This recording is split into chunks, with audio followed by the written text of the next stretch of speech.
A lot of times when we get involved within organizations, the first question is, what is our data worth?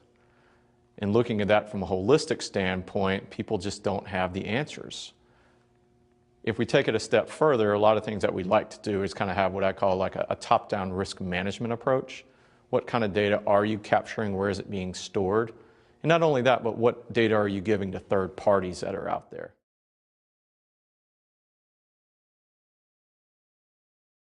I would revert not to use general administrative passwords. I would assign everyone in the company their own username and password, and then the privileges associated with that should be looked at. Does this particular employee actually need root access to this box? And we have to look at it again from a monitoring perspective. If employees change careers, you have to shut down their access to certain things and then move it to a different thing. That goes back with roles and responsibilities.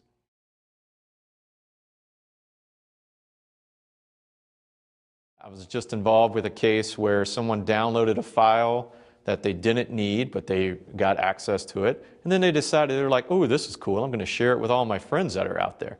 Well, now, where's that data going? And who has access to it? And what if this person accidentally uploaded it to Dropbox.com, or they sent it out to their personal email? Again, the data is moving, so you kind of want to quarantine it off before it gets to that.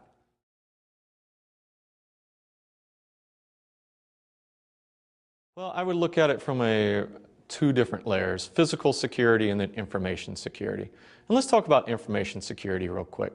A quick way that companies can help themselves right now is do what I call two-factor authentication. That is kind of set up to where an end user puts in their password, but then they receive a certificate or a numeric password to say, now I want you to enter that in again. So having two factors as opposed to one, it's a quick solution to kind of keep the intruders out.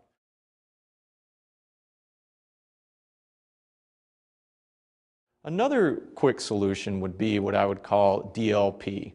That would call data loss prevention. This kind of scans your network out there for like what I'll call PHI or PII, Social Security numbers, date of birth. Who out there in your company has this information? Better to be proactive as opposed to reactive.